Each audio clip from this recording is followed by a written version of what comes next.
Delhi క్యాపిటల్స్కి Sophie Devine పీడకలలా మారింది. Tourney స్టార్టింగ్లో ఎలా అయితే లాస్ట్ ఓవర్లో మ్యాజిక్ చేసి ఢిల్లీని 4 రన్స్ తేడాతో ఓడించిందో సేమ్ అలాగే ఈరోజు మంగళవారం జరిగిన మ్యాచ్లో కూడా పక్కాగా ఢిల్లీ గెలిచేస్తుంది అనుకున్న టైంలో ఓ మ్యాజికల్ ఫైనల్ ఓవర్తో మళ్ళీ ఓడించింది 3 రన్స్ తేడాతో. ఇది ఢిల్లీ ఫ్యాన్స్కి ఖచ్చితంగా నైట్ మేర్ లాంటిదే. టోర్నీలో ముందుకెళ్లాలంటే పక్కా గెలవాల్సిన మ్యాచ్లో గుజరాత్ని గెలిపించి టాప్ 2కి చేర్చింది సోఫీ డివైన్. ఈ విన్తో WPL 2026లో గుజరాత్ జైంట్స్ స్పెక్టాక్యులర్ విక్టరీ సాధించి టాప్ 2 పొజిషన్కి చేరుకోవడమే కాకుండా ఢిల్లీని 90% ఇంటికి కూడా పంపించేసింది.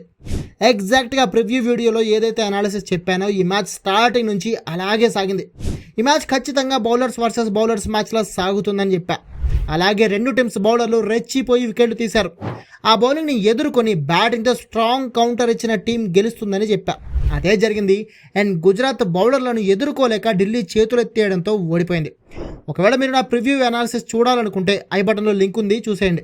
అండ్ ఇక మ్యాచ్ గురించి మాట్లాడుకుంటే ఇది complete bowler dominated match. Toss గెలిచిన ఢిల్లీ బౌలింగ్ తీసుకోవడంతో బ్యాటింగ్ దిగిన గుజరాత్కి 3వ ఓవర్లోనే స్టార్ బ్యాటర్ సోఫీ డివైన్ని క్లీన్ బౌల్ చేసిన మరియానా క్యాప్ ఢిల్లీకి అదిరే బ్రేక్ త్రూ ఇచ్చింది. అయితే మరో ఓపెనర్ బెత్ మూని 46 బంతులో 58 రన్స్ కొట్టడమే కాకుండా 25 బంతులో 39 రన్స్ కొట్టిన అనుష్క శర్మతో కలిసి సాలిడ్గా ఇన్నింగ్స్ బిల్డ్ చేసింది. కానీ 9వ ఓవర్లో అనుష్క శర్మని అవుట్ చేసిన స్పిన్నర్ శ్రీచరణి వీళ్ళ పార్ట్నర్షిప్కి బ్రేక్ వేసింది. అక్కడి నుంచి గుజరాత్ బ్యాటింగ్ లైనప్ కంప్లీట్గా షాటర్ అయిపోయింది. ఒక పక్క బెత్ మూని ఒంటరి పోరాటం చేస్తున్న మిగిలిన బ్యాటర్లంతా వరుస ఓవర్లలో వికెట్లు పోగొట్టుకుంటూ పెవిలియన్కి క్యూ కట్టారు. దీంతో గుజరాత్ 9 వికెట్లకి 174 రన్స్ మాత్రమే చేయగలిగింది.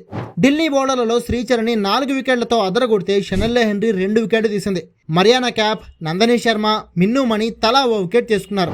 ఆ తర్వాత 175 రన్ టార్గెట్ తో చేజింగ్కి దిగిన ఢిల్లీ స్టార్టింగ్ నుంచే తడబడింది. 14 రన్స్ కొట్టిన షఫాలి వర్మని రాజేశ్వరి గైక్వాడ్ తన స్పిన్ తో బోల్తా కొట్టిస్తే 11 రన్స్ కొట్టిన లెజిలీ లీని సోఫీ డివైన్ అవుట్ చేసి ఢిల్లీని కోలుకోలేని దెబ్బ కొట్టింది. ఇక last match hero Laura Wolvaardt 24 runs కే అవుట్ కావడంతో పాటు కెప్టెన్ జెమీమా 18 రన్స్ కే పెవిలియన్ చేరడంతో ఢిల్లీ ఓటమికి దగ్గరైంది. ఇక మరియానా క్యాప్ 0, షనెల్లే హెన్రీ 9 కూడా వెంటనే అవుట్ కావడంతో ఢిల్లీ ఓటమి ఫిక్స్ అయిపోయింది. అయితే చివరిలో 29 రన్స్ కొట్టిన స్నేహ రాణాతో కలిసి కొత్త ప్లేయర్ నికీ ప్రసాద్ అద్భుతంగా పోరాడింది. 24 బంతుల్లో 47 రన్స్ కొట్టి ఢిల్లీని దాదాపు గెలిపించేసింది. అయితే చివరి ఓవర్లో గెలుపుకు 9 రన్స్ కావాల్సిన టైంలో లాస్ట్ ఓవర్ వేసిన సోఫీ డివైన్ 5 రన్స్ మాత్రమే ఇచ్చి 2 వికెట్లు కూడా తీసింది. అయితే ఈ మ్యాచ్లో ఢిల్లీ బ్యాటింగ్ గురించి చెప్పుకోవాలి. ఈ మ్యాచ్లో గుజరాత్ బౌలర్లు సూపర్ బౌలింగ్తో మ్యాచ్ గెలిపించారు నిజమే, కానీ ఢిల్లీ బౌలర్లు కూడా అంతే అద్భుతంగా బౌలింగ్ చేశారు. బట్ వాళ్ళు ఎంత అద్భుతంగా బౌలింగ్ చేశారో ఢిల్లీ బ్యాటర్లు అంత చెత్తగా బ్యాటింగ్ చేశారు. స్టార్టింగ్లో షఫాలి, లెజిల్లీ ఇద్దరు లూజ్ షాట్స్ ఆడి అవుట్ అయిపోయారు. నెక్స్ట్ జెమీమా, వోల్వాట్ ఇద్దరు పరమ చెత్త షాట్స్ ఆడి అవుట్ అయ్యారు. స్కోర్ ఏమైనా 200+ ఉందా? లేదు కదా. అలాంటప్పుడు అనవసరంగా ఇన్నోవేటెడ్ షాట్స్ ఎందుకు?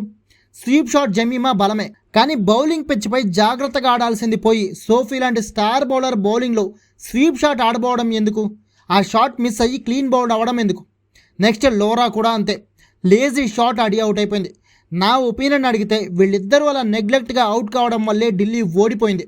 చివరిలో నికీ ప్రసాద్ ఎలా అయితే రెస్పాన్సిబుల్ ఇన్నింగ్స్ ఆడిందో అలా వీళ్ళిద్దరిలో ఒక్కళ్ళు ఆడి ఉన్న ఢిల్లీ మ్యాచ్ గెలిచేది. దీంతో ఢిల్లీ 3 రన్స్ తేడాతో ఓడిపోవాల్సి వచ్చింది. ఈ విన్తో గుజరాత్ 8 పాయింట్లతో పాయింట్స్ టేబుల్లో సెకండ్ ప్లేస్కి చేరుకోగా ఢిల్లీ 4th ప్లేస్కి పడిపోయింది. నెక్స్ట్ ముంబైతో జరగబోయే మ్యాచ్లో కూడా గుజరాత్ గెలిస్తే డైరెక్ట్గా ఎలిమినేటర్కి క్వాలిఫై అయిపోతుంది. ఇక యూపీతో జరిగే మ్యాచ్లో ఢిల్లీ గెలిస్తే ఢిల్లీ కూడా ఎలిమినేటర్ చేరుకుంటుంది అండ్ ముంబై ఇంటికి వెళ్ళిపోతుంది. అయితే ఒకవేళ ఢిల్లీ ఓడిపోతే అప్పుడు బెటర్ రన్ రేట్ వల్ల ముంబై ఎలిమినేటర్కి వెళ్తుంది అండ్ ఢిల్లీ ఇంటికి వెళ్ళిపోతుంది.